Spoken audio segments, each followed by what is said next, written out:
네, 여러분 반갑습니다. 자료 업로드 하겠습니다.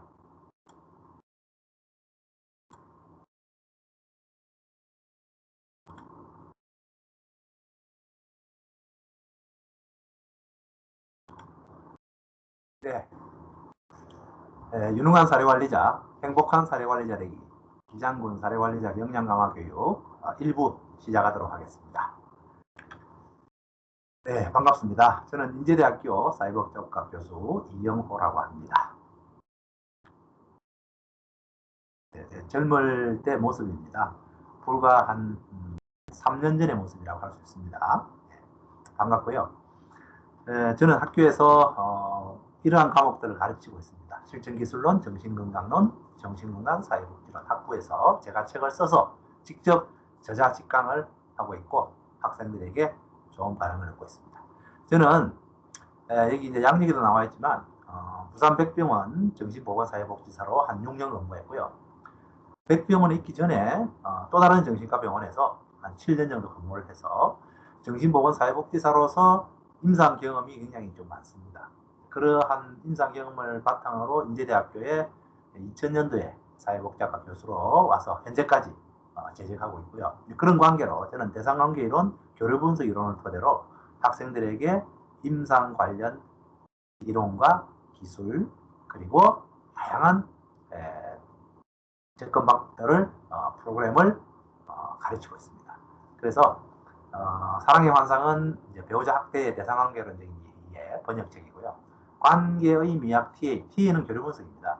여기 이제 제가 이제 저술한 책인데요. 국내 처음으로 교류 분석으로 번역서가 아니고 저술한 책인데 좋은 반응을 얻었습니다. 무슨 교양도서로 선정도 됐고 그 외에 다양한 이제 번역서들이 이렇게 교류 분석 관련된 책들이 있습니다. 가장 최근에 I am okay, you are okay. 성격의 비밀, 교류 분석이 풀다. 이 책을 번역했는데요. 책은 국내에서도 지금 좋은 반응을 얻고 있는데 외국에 굉장히 베스트셀러가 된 책입니다. 교류 분석을 쉽게 설명하면서 굉장히 알아차리는 부분들이 많다고 이야기를 하네요. 네. 대구대학교에서 사회사업 전공에서 철학 박사를 취득했고요. 논문은 가족상담 최종 전공을 했습니다. 캐나다의 트리니티 웨스턴 유니버시티에서 상담대학원에서 개공교수로 1년 있었고 예전에 이제 2000년부터 2010년 사이에 김해시 정신보건센터 건강가정지원센터 센터장을 학교에 있으면서 겸직하면서 지역사회에 봉사를 했습니다. 현재는 한국교류분석 상담학회 수련감독자 그리고 김해와 해운대의 한국통합피해연구소 관계심리카리니 상담센터입니다. 상담 교수로 활동하고 있고요.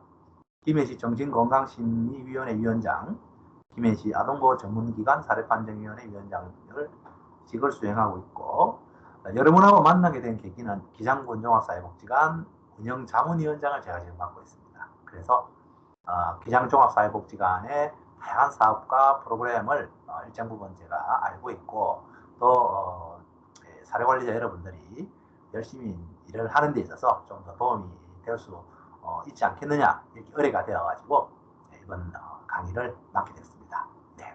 제 소개는 여기까지 드리도록 할게요. 제가 드릴 말씀은 이제 1, 2부로 나눠져 있습니다. 1부 약 50분, 2부도 약 50분 동안 진행할 건데요. 1부는 뉴노멀 시대, 대전환 시대와 휴먼 서비스의 필요성과 인간 긍정성을 일깨우는 사례관리자 되기 노하우에 대해서 좀 말씀을 드리고자 합니다.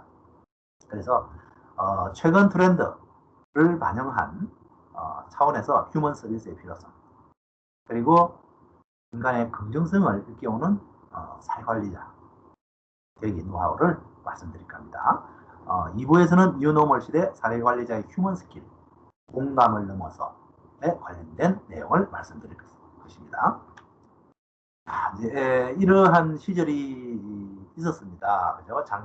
작년 봄은 분명 이렇게 화사하고 밝고 새들이 찾아와서 지적이고 우리들의 기분이 맛질했을 것입니다. 그러나 올해 봄은 이렇지 못했습니다. 그죠? 제가 이제 지금 작금의 상황 속에서 여러분들과 같이 나누고 싶은 이야기가 무라카미 하루키가 소확행이라는 책에서 이런 이야기를 해놨습니다. 기울지 않는 보름달이 없듯이 트러블 없는 생활도 없다. 마늘이 되지 않는 초승달이 없는 것처럼 호전되지 않는 난국도 없다. 굉장히 공감 가는 이야기입니다. 지금 우리는 굉장히 어려운 여건 속에 각자가 고군분투하고 있죠. 그렇지만 이런 난국도 반드시 호전되어서 우리가 평소 그렇게 소중하지 못하게 여겼던, 소중하다고 생각하지 못했던 평범한 일상을 너무나 그리워하고 있죠. 반드시 되찾을 겁니다. 희망을 가지고 이 난국을 우리가 잘 극복하면 좋겠습니다. 이건 최근에 제가 이제 읽은 시인데요. 고은 시인의 노를 젓다가라는 시입니다. 노를 젓다가 노를 놓쳐버렸다. 비로소 넓은 물을 돌아다 보았다. 우리는 열심히 노를 지어서 건너가야 할 목적지를 향해서 열심히 노를 젓습니다. 그러다가 갑자기 노를 탁 놓치면 그 노를 찾기 위해서 주변의 물들을 살펴보기 시작합니다. 그러면서 비로소 자기 주변의 넓은 물을 돌아다 보게 됩니다. 지금은 나를 돌아보거나 내 주변을 좀 돌아볼 수 있는 시간으로서도 의미가 있지 않겠는가 라고 저는 의미 부여를 한번 해봤습니다. 네. 1부입니다. 뉴노멀 시대 인간 긍정성을 일깨우는 사례관리자들에게 노하우입니다. 네, 케이스 매니지먼트죠. 왼쪽은 우리 이제 국내의 사례관리자들의 활동상, 오른쪽은 외국의 사례관리자의 활동상입니다. 여러분들 굉장히 열심히 지역에서 사례관리자 역할을 하고 계신 줄 알고 있습니다. 오늘 제가 드리는 말씀이 조금 더 힘이 되고 사례관리자로서의 자기의 삶도 한번 돌아보고 대상자들의 긍정성을 일깨우는 사례관리가 되는데 조금이라도 도움이 됐으면 좋겠습니다. 네, 지금 시대 우리가 이제 올 한 해 꼬박 코비드-19 코로나19와 싸움이었죠. 코로나19의 출현입니다. 뉴노멀 시대와 관련해서 2019년 12월 중국 우한에서 코로나19 증상 보고가 됐습니다. 제가 2019년 12월에 뉴질랜드에 있었거든요. 약 20일 있다가 왔는데 와서 한 달 보름 약 2달 만에 WHO가 팬데믹을 선언했습니다. 저로서는 굉장히 가슴을 쓸어내리는 상황이었어요. 2020년 올해 10월 초에 기준 3,400만 여명이 확진자가 나왔고 100만 여명이 사망을 했습니다. 산업, 사회, 교육, 문화 영역에서 방역이 최우선 과제로 지금 급부상했고 지금도 2.5에서 3단계로 격상을 하느냐 고민을 하고 있으면서 전국 단위로 방역의 최우선 과제로 최선을 다하고 있습니다. 감염 초기의 예측과는 달리 장기간 고통이 이어질 것으로 예상했습니다. 아마 내년 상반기까지 우리는 코로나19와 전쟁을 해야 될지도 모릅니다. 저희 학교에서는 내년 상반기까지 대면, 비대면 수업을 아마 계획하고 있는 것 같습니다. 참 힘들고 지루하고 안타깝고 불안하고 우울하고 여러 가지 복잡다단한 감정이 드는 시기인 것 같습니다. 이러한 코로나19의 출현으로 인해서 이런 용어들이 생겨납니다. 포스트 코로나, 위드 코로나. 이러한 굉장히 전 세계적으로 압도할 만한 바이러스로 인한 전염병. 이 장골에서 이후에 우리는 어떤 시대가 펼쳐질까? AI 과학자들의 진단도 있고 위드 코로나 시대에서 코로나와 함께 살아가야 되는 이 불확실성의 시대 어떻게 살아야 될 것인가 이런 논의들이 굉장히 많이 석학들을 중심으로 했습니다. 그와 관련해서 오늘 제가 이런 건데 조금 말씀을 드릴 겁니다. 그래서 위드 코로나 시대에 가장 강조하는 게 언택트죠. 거리두기죠. 왜? 전염되는 것을 막아야 됩니다.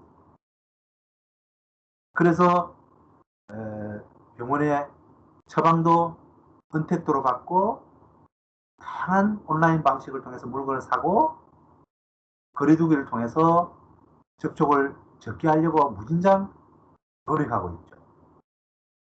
그러다 보니까 새로운 표준이 생겨나기 시작합니다. 그게 이른바 뉴노멀입니다. 코로나19 창궐 이후 삶에 계속 영향을 미치는 하나의 새로운 표준들이 생겨나기 시작했습니다. 새로운 표준. 즉, 뉴노멀은 경제학적 용어보다는 주로 코로나19로 인한 사회 변화를 말합니다. 뉴노멀. 그래서 언택트 문화, 새로운 표준으로 자리 잡았습니다. 온라인 시장의 확대, 새로운 표준으로 자리 잡았습니다. 그전에도 온라인 시장이 활발했지만 지금 더욱더 음식을 다 시켜 먹습니다. 집으로. 홈 콘텐츠 부산. 집에서 다양한 콘텐츠를 가지고 교육도 이루어지고 있고 물건도 구매를 하고 있고 사람과 사람 간의 교류를 하고 있습니다. 이렇게 새로운 표준들이 많이 생겨나고 있죠. 이른바 이것을 뉴노멀 시대다 라고 이야기합니다.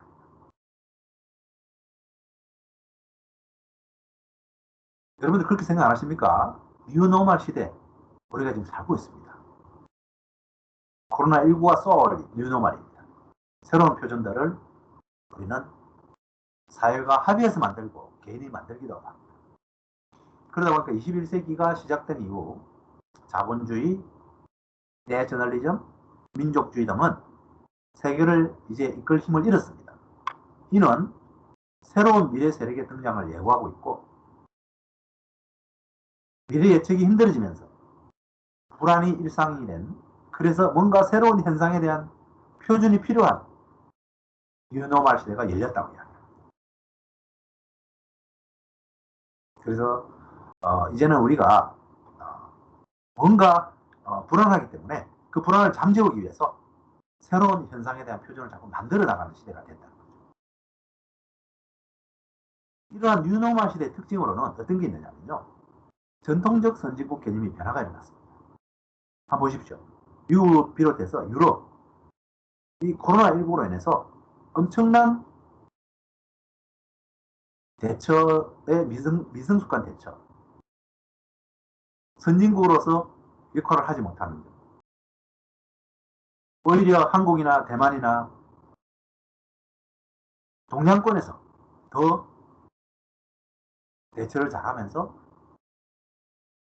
이런 부분에 있어서 선진국으로 주목을 받고 있죠. 동시에 탈세계화 및 글로벌 리더십의 붕괴입니다. 이제는 글로벌 리더십이 다양화되어 가고 있습니다.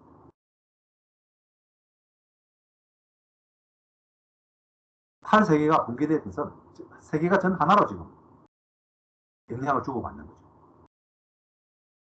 4차 산업혁명이 가속화됩니다.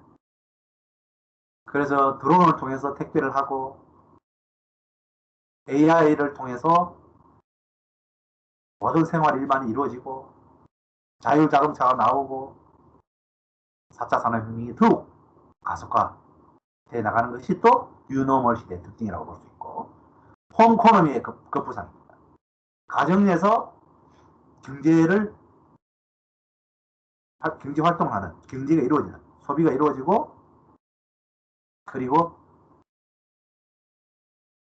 공급이 이루어지고 이런 홈코노미의 급부상 뉴노멀 시대의 또 특징이고 은택트 문화의 확산 점점 더 우리는 거리두기를 하면서 언택트 문화를 확산해야 되죠. 또 다른 바이러스균이 또 다른 전염병을 만들 수도 있겠죠. 감염 불안에 따른 심리, 사회, 경제적 위축의 현상이 가속화된다는 거죠. 이불 밖이 위험하다, 안 나가려고. 불안하지 않습니까? 그죠? 뉴스를 보니까 지금이 가장 사람들이 불안하다. 그 이야기를 한다고 해요. 위축돼 있고 사회 경제가 위축돼 있어. 이것이 뉴노멀 시대의 특징입니다. 그래서 이렇듯이 뉴노멀 시대는 변화 속도가 굉장히 빠른 기하급수로 정리하는 시대다라고 이야기를 하고 그걸 이른바 뷰카 시대라고 합니다. 뷰카라는 것은 네 가지의 속성에 대한 영어 표기의 앞자만 따서 뷰카라고 그래요. 첫째가 변동성, volatile. 두 번째가 불확실성, uncertain. 세 번째가 complex, 복잡성. 네 번째가 ambiguous, 모호성입니다.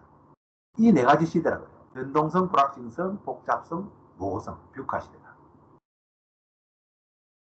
변동이 너무 빠르고 불확실하고 복잡하고 AI부터 시작해서 모호합니다. 이 커뮤니케이션이 명확하지 못해요. 미래를 예측할 수 있는 사람은 아무도 없고 이제 세상은 갈수록 뷰카화돼간다. 가장 뷰카 시대의 대표적인 특징이 4차 산업혁명이죠. 인공지능 시대입니다. 이른바 이제 정말 직업의 그 급격한 변동, 기기가 대체합니다. 기기가 인공시대. 나의 직업 불확실합니다. 대학교 존폐 위기 불확실합니다. 끊임없이 변화하는 혼란스럽고 그렇지만 또 멋진 신세계 이런 세상에 우리가 도래되는데 우리가 배워왔던 낡은 규칙이나 사고방식이 더 이상 이제는 공용되지 않는다는 겁니다. 그래서 사고혁신, 행동혁신이 요구받는 시대. 이제는 과거의 낡은 관행, 낡은 규칙, 사고방식으로는 더 이상 뷰카 시대의 노노말 시대를 살아가기 힘들다는 거죠. 그러면 이런 현상을 한번 생각해 볼까요? 뭐냐면요. 뷰카 시대에 도사리고 있는 문제가 뭔가? 그 원인은 뭐고 어떻게 우리는 대응해야 될 것인가 하는 겁니다. 우선 뷰카 문제의 4D라고 해요. 뷰카 시대에 4D 문제가 있다는 겁니다. 이것도 D가 앞자 따서 첫 번째가 주의산만입니다. 뷰카 시대. distraction, 주의산만. 두 번째가 관계단절입니다. 관계단절. disconnection. 세 번째가 다양성 부족입니다. lack of diversity. 네 번째가 끊임없는 행위, 뭘 하는 거죠. 이 네 가지가 뷰카 시대의 문제라고 해요. 그렇지 않습니까, 여러분? 사람들은 전부 주의가 산만하고 관계가 단절되고 다양성이 부족하고 끊임없이 뭘 하고 이러한 문제를 갖고 있습니다. 오늘 뷰카 시대. 원인이 뭘까요? 주의 산만 관련한 원인은 디지털 기기 스마트폰. 사람들은 디지털 기기와 스마트폰 때문에 굉장히 주의가 산만합니다. 진드가 이걸 집중을 못합니다. 끊임없이 스마트폰 들여다봅니다.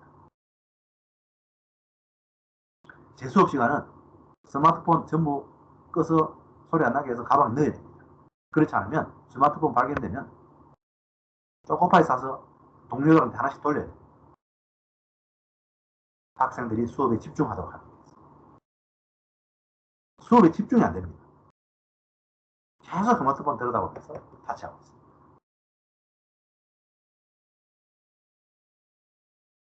아이들 때부터 주의가 산만하죠. 디지털 기기, 스마트폰 원인. 관계 단절. 외로움, 불안. 외롭고 불안하기 때문에. 관계 단절의 원인은 외롭고 불안. 불안이라는 건 뭘까요? 전염될 것이 있습니다. 불안함.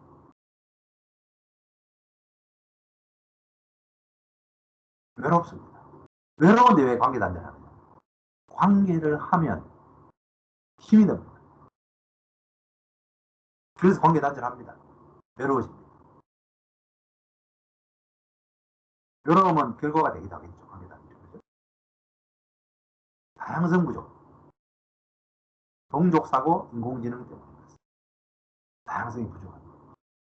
동족사고는 그냥 같은 그룹의 사람들이 복잡하게 생각하지 않고 그냥 난 뭐 그냥 너가 정한 대로 따를래. 여러 사람이 뭐 이렇게 찬성하지 않아 갈래. 이 동족 어떤 생각을 다른 사람이 하면 그냥 그게 그냥 동조해서 따라가고 다양성 부족. 인공지능이 더욱더 다양성 부족을 부추깁니다. 다 해결해줘 버립니다.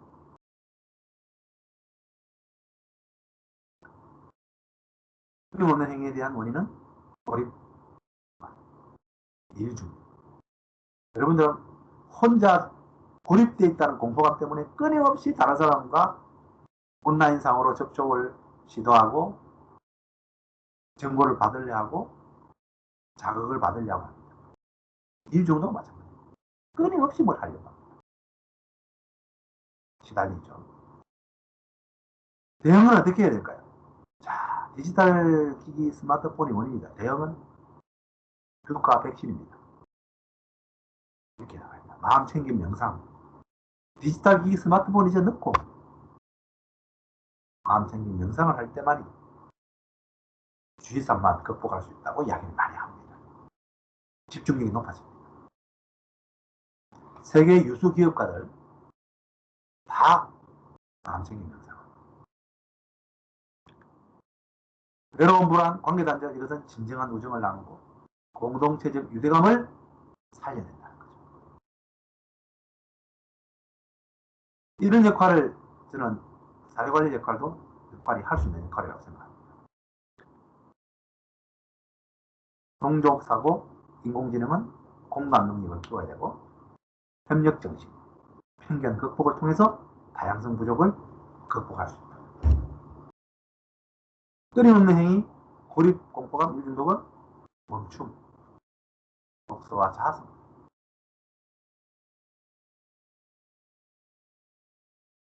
생각주관이라고 생각주관을 하는 실천하는 사람이 있죠.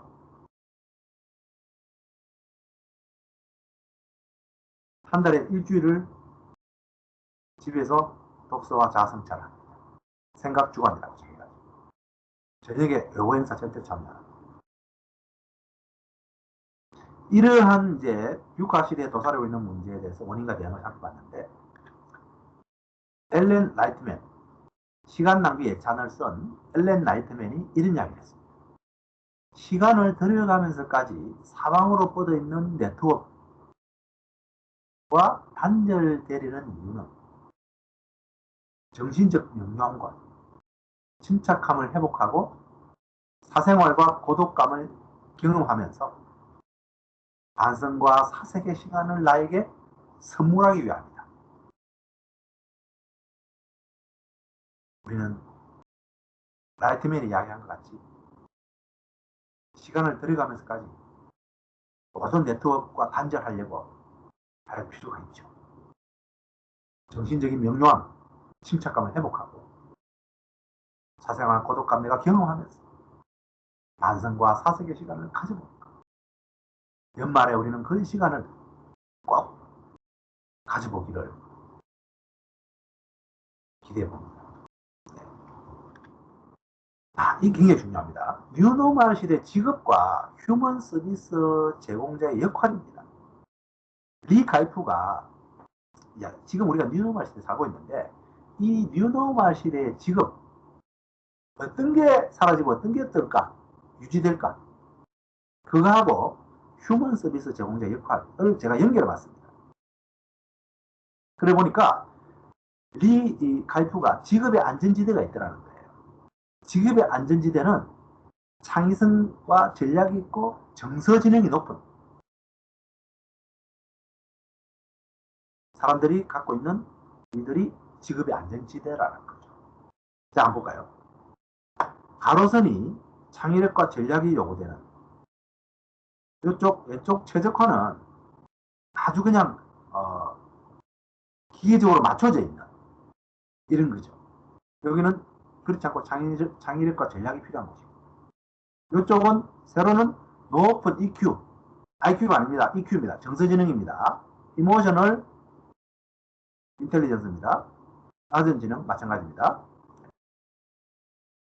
정서지능입니다. 그렇다고 보면 한번 보세요. 정서지능이 별로 필요하지 않고 그냥 기계적인 최적화되어 있는 이 영역, 유형지대입니다. 고객 지원, 방사성 전문의, 텔레마케터, 보안요원, 단순 업무, 트럭 운전사. 앞으로 요 영역의 직업분들은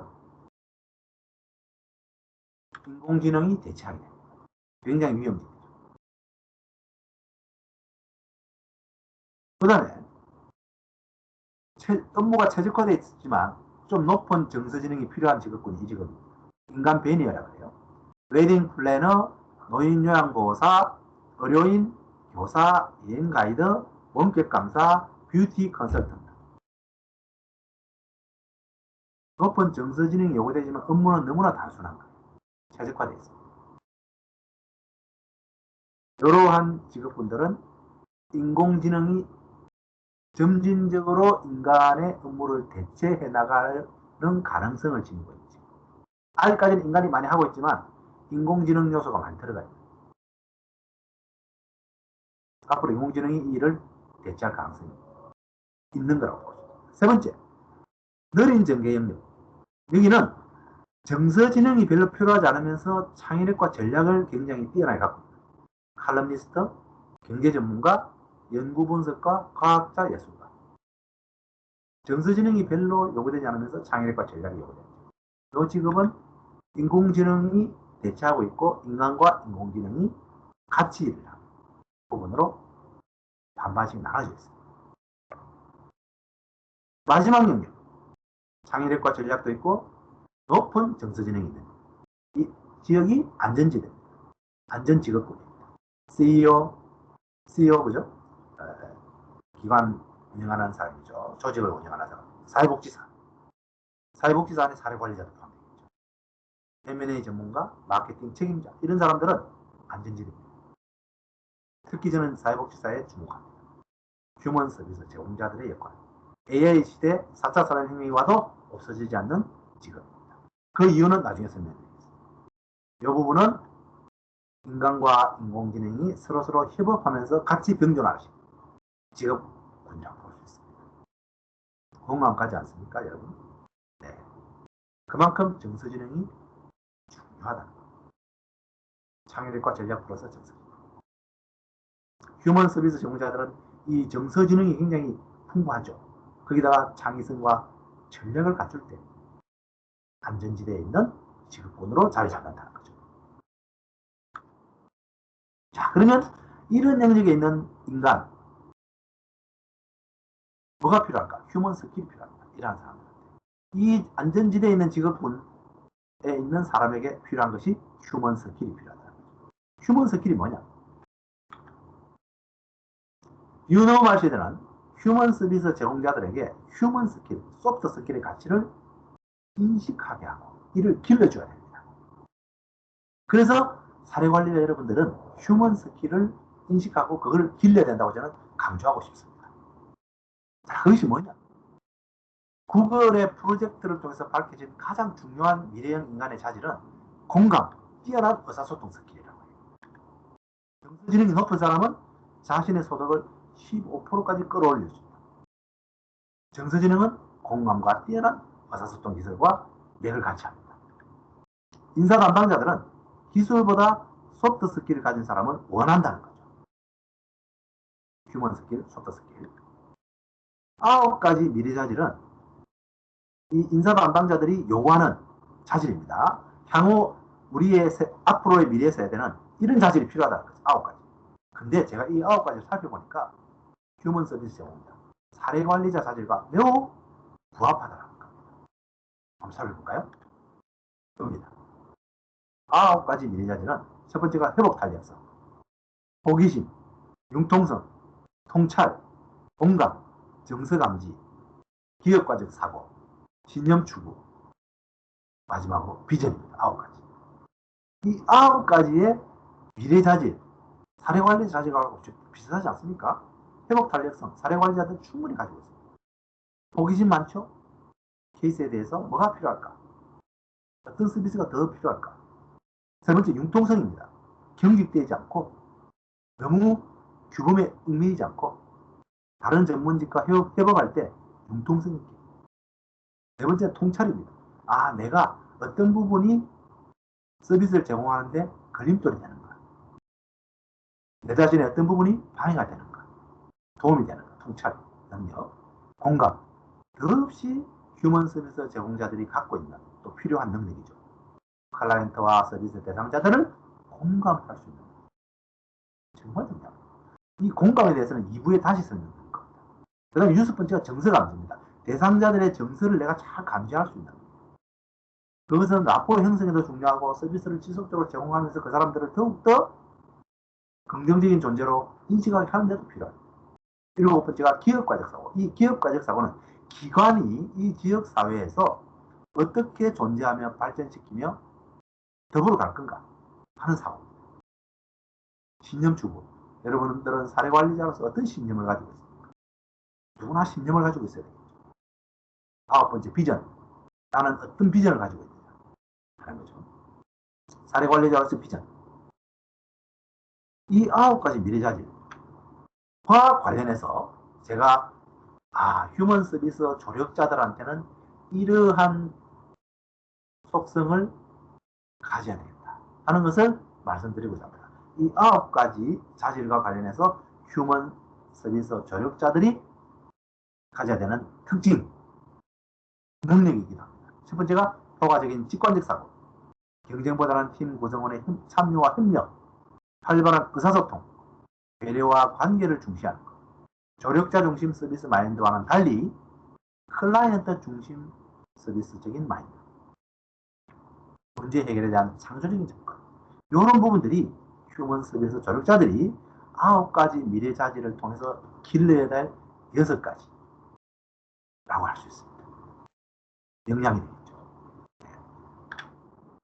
그래서 저는 이 사례관리자의 윤리적 지성, ethical intelligence, 즉 동료성 인성 역량을 좀 강조하고자 합니다.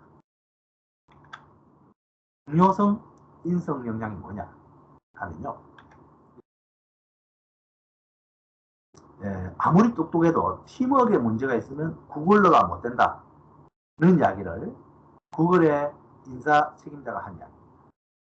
구글에 취업할 수 없다는 거죠. 구글은 인재를 뽑을 때 다른 품성을 가장 중시합니다. 보옥이라는 사람이 구글의 인사 담당자인데 2014년 2월에 뉴욕 타임즈와 인터뷰에서 지적 겸손, 동료성, 인성 역량을 굉장히 중시하면서 구글이 중시하는 5가지 인재상을 제시했습니다. 단순히 머리가 좋거나 스펙이 뛰어난 사람보다는 책임감 있고 문제 해결을 위해 적극적으로 노력하면서 다른 사람의 아이디어를 존중할 줄 아는 사람이 구글이 원하는 인재라는 거죠. 그래서 동료성 역량은 이런 겁니다. 구글이 신입사원 채용 시에 중시하는 역량 5가지. 즉, 첫 번째가 학습 능력입니다. IQ가 아니라 필요한 정보를 한데 모으고 새로운 것을 배우려고 하는 능력, 학습 능력. 두 번째가 새로운 리더십. 팀의 구성원으로서 협업을 이끌어내는 리더십과 팔로우십. 세 번째, 지적 겸손. 다른 사람의 아이디어를 포용하고 배우려는 자세. 네 번째가 책임감. 공적인 문제를 자신의 것처럼 생각하는 주인의식. 5번째, 전문지식. 해당 분야의 전문성. 전문지식은 5가지 중에 가장 덜 중요하게 평가합니다. 학점, 시험 점수 크게 영향을 안 미치죠. 마졸로 보업 인사 담당 수석부장이 지금 제시한 겁니다. 구글에 취업하려면 5가지를 가져야 됩니다. 그러면 이 지적 겸손, 이 흔히 말하는 동료성 역량입니다. 전문 지식이 가장 덜 중요하고 머리에 있는 지식보다는 필요한 정보를 한데 모으고 새로운 것을 배우는 학습 능력이 최우선입니다. 특히 나도 틀릴 수 있다는 생각, 타인의 의견을 받아들이는 지적 겸손이 매우 중요하다고 보옥은 강조합니다. 보옥이 만일 똑똑한 사람이 지적 겸손을 갖추지 못하면 실패할 경우에 그 책임을 다른 동료나 상사 탓으로 돌리는 경우를 굉장히 많이 봤다 그래요. 팀워크가 무너집니다. 그래서 라졸로 복이 굉장히 강조합니다. 자신의 분야에서 전문성을 갖추는 것도 중요하지만 이보다 중요한 건 다른 사람과 협업, 시너지를 내는 거다. 그러기 위해서는 마음이 열려 있어야 돼요. 상대를 존중, 배려할 줄 알아요. 즉, 바른 동료성 인성 역량을 갖추는 것이 지금의 사회, 나아가 4차 혁명 시대의 필수 능력이라고 이야기합니다. 사례관리자 어떻습니까? 저는 사례관리자는 혼자서 사례관리를 할 수 있지만 다양한 전문직과 팀업을 할 때도 많습니다. 그럴 때 동료성 역량을 10분 발휘합니다. 지적 겸손이죠. 아울러 클라이언트의 의견을 받아들일 줄 아는 지적 겸손. 나도 틀릴 수 있다. 클라이언트가 맞을 수도 있다. 마음이 열려 있으면서 클라이언트를 존중, 배려할 줄 아는 자세. 다른 구성원과 협업하고 시너지를 내는 자세. 이런 역량이 사례관리자한테 정말 중요한 역량이지 않겠느냐. 그래서 저는 동료성 역량을 여러분에게 소개합니다. 지금 시대에 우리가 이제 심리방역과 인간 긍정성을 일깨우는 조력자를 한번 생각해 볼 필요가 있는데요. 지금 생활 방역을 많이 하고 있지 않습니까? 그럼과 동시에 심리 방역도 필요하다는 거죠. 자, 심리 방역 이겁니다. 심리적으로 백신을 맞자는 거죠. 희망과 낙관성, 긍정적 관계, 합리적 정보, 자기 격려, 공동 협력. 이 5가지가 심리적으로 우리가 백신을 맞는 겁니다. 몸의 백신이 아니라 심리적 백신. 이런 부분에서 볼 때 사례관리자에게 인간 긍정성을 일깨우는 사례관리자에게 있어서 맞아야 될 백신, 긍정성. 두 번째가 정서적 유대감. 방향 소통과 심리적 안정감. 이런 부분이 서로서로 클라이언트에게 제공될 때 클라이언트는 인간 긍정성을 느끼면서 이러한 심리적 방역도 할 수 있을 겁니다. 그래서 사례관리자 역할이 긍정성, 정서 유대감, 양방향 소통과 심리적 안정감을 제공할 때 클라이언트가 이런 심리적 백신 5가지를 가질 수도 있다는 거죠. 그것이 인간 긍정성을 일깨우는 조력자다. 라고 저는 심리방역과 관련해서 말씀드리고 싶습니다. 위드 코로나 사회와 관계된 2가지 위기가 있습니다. 이게 지금 우리 사회 현상이죠. 코로나가 이렇게 화살표가 점점 줄어들어야 되는데 더욱더 지금 그죠? 창궐하고 있으니까 걱정이 많이 됩니다. 그죠? 자, 2가지 위기는 생태 위기와 관계 위기입니다. 생태 위기는 위드 코로나 사회의 원인이 되기도 하고 결과가 됩니다. 지금 여러분들 위드 코로나 시대에 음식을 전부시켜 먹고 온라인을 통해서 이 플라스틱이 엄청나게 지금 배출된다 그래요. 시켜 먹은 음식. 이것이 또 마스크가 엄청나게 버려짐으로 인해 가지고 생태를 파괴시키고 있습니다. 여러분들 TV에서 한번 봤을지 모르지만 플라스틱 조각을 먹은 물고기 생태계가 엄청 파괴되고 있습니다. 물고기 점점 녹아내리고 있죠. 또 하나의 위기가 관계. 위드 코로나 사회와 인과관계인 생태 환경 위기와 사람 사이 멀어지는 위기 사회가 뉴노멀 시대의 현상이라는 거죠. 그래서 저는 뉴노멀 시대 사회관리에 요구된 역량 중에 첫 번째가 생태 감수성을 길러야 된다. 고 강조하고 있습니다. 생태적 관점은 생태 환경에 대한 소중함과 보존 관리를 우리는 실천할 수 있습니다. 시민을 아이처럼 보살피는 따뜻한 모성적 대응. 생태 감수성 있는 사회관리자입니다.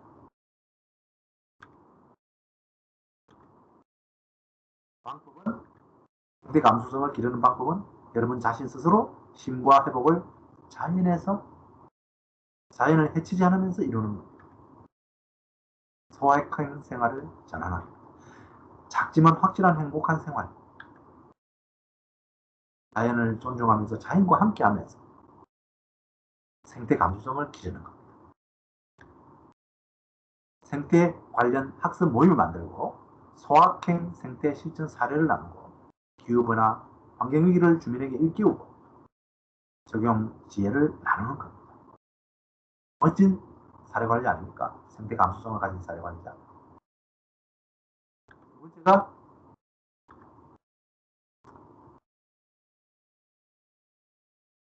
공동체 감수성입니다. 이러한 공동체를 여러분들이 소중히 여기는 거죠. 공동체 감수성. 건강한 개인으로 살아가면서 때로 둘레 사람과 함께 할 줄 아는 존재. 다양한 삶의 모습을 인정하고 사람을 귀하게 여기는 태도.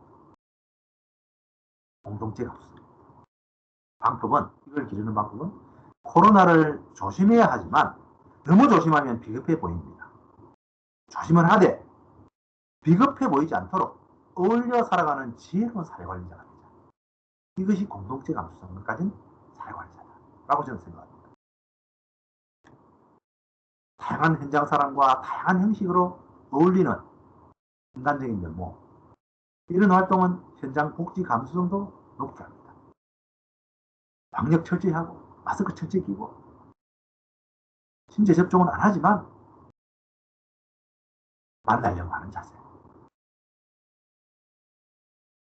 사회관리로서 필요합니다. 지혜로운 사회관리가 되죠.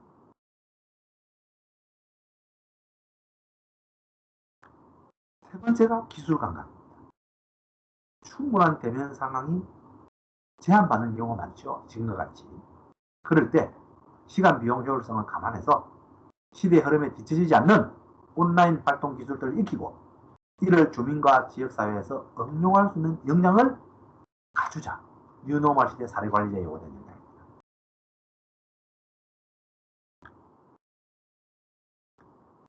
그래서 여러분들이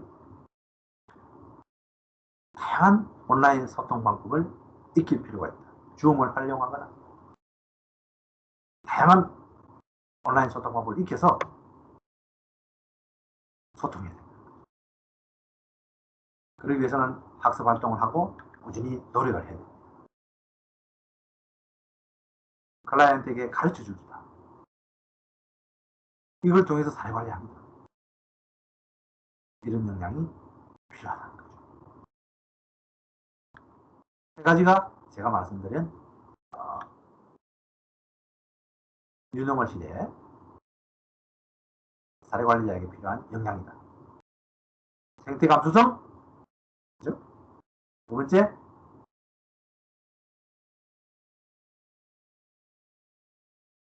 기술 감각. 세 번째가 기술 감각이죠.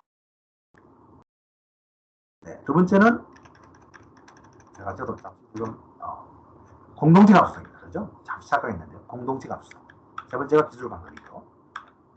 이 세 가지를 갖춰야 되겠고, 그런가 동시에 이 세 가지 역량과 병행해서 인간 긍정성을 일깨워주는 사회 관리의 역량. 저는 이렇게 8가지를 말씀드립니다.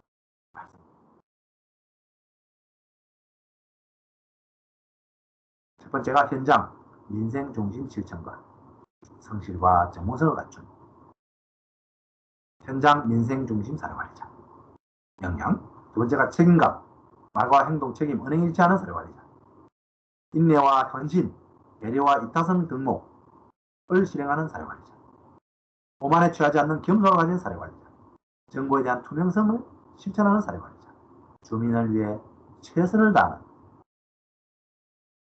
커뮤니케이션을 위해서 최선을 다하는 사회관리자. 아는 건 확실하게 안다. 모르는 건 모른다 인정하면서 소통하고자 하는 노력을 하는 사회관리자. 여덟 번째, 시민을 위해 옳다고 판단되면 당당하게 handl하면서 이념에 함몰되지 않고 연대해 나가는 당당함과 용기를 가진 사회관리자가 되기를 저는 굉장히 강조하고자 합니다. 여러분들이 이 7가지 역량을 이미 갖춘 분도 있고 또는 더 갖춰야 되는 요소도 아마 있을 겁니다. 그래서 저는 이 뉴노멀 시대에 인간의 긍정성을 일깨우는 사례관리자는 이런 역량을 갖췄을 때 정말 제대로 지역의 클라이언트의 긍정성을 일깨우는 사례관리자가 되지 않겠는가 라고 생각해 봅니다. 이러한 역량은 여러분들 코로나 방역의 최일선에서 노력한 정은경 청장 또한 이러한 역량을 갖추고 있는 분이라고 저는 생각합니다. 그렇지 않습니까? 그래서 철저히 성실과 전문성을 바탕으로 공부하고 인생 현장 중심 실천가가 되시고 책임감 있는 자세, 인내하면서 헌신하고 클라이언트를 배려하면서 돕고자 하는 덕목, 동시에 오만에 취하지 않으면서 겸손하는 자세, 내가 갖고 있는 정보에 대한 투명성, 물론 비밀 유지, 보장의 법칙은 잘 유지해야 되겠죠. 클라이언트에 대해서. 그렇지만 협업을 하는 사람과 나누고자 하는 마인드, 최선을 다해서 지역 주민과 커뮤니케이션 하려고 하는 자세. 클라이언트에게, 사례관리 대상자한테, 협업하는 사람한테 아는 건 확실하게 안다. 모르는 건 모른다 하면서 인정하면서 소통하려고 하는 노력. 지역 주민을 위해서 옳다고 내가 판단하면 당당하게 공무원한테도 할 말하고 기관장한테도 할 말하면서 이념에 함몰되지 않고 내가 갖고 있는 편견에 함몰되지 않고 도움이 되는 사람하고 연대해 나가는 당당한 용기를 갖춘 사회관리자가 되시기를 간곡히 기대해 봅니다.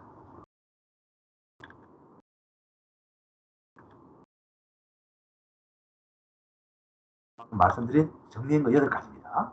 네, 이렇게 정리해 볼 수 있겠습니다. Q&A는 여러분들이 할 수 없을 것 같습니다. 그죠? 비대면의 한계라고 봅니다. 여러분, 일부 열심히 경청해 주셔서 감사합니다. 도움이 됐기를 간절히 희망하고요. 2부에 다시 또 뵙도록 하겠습니다. 수고하셨습니다.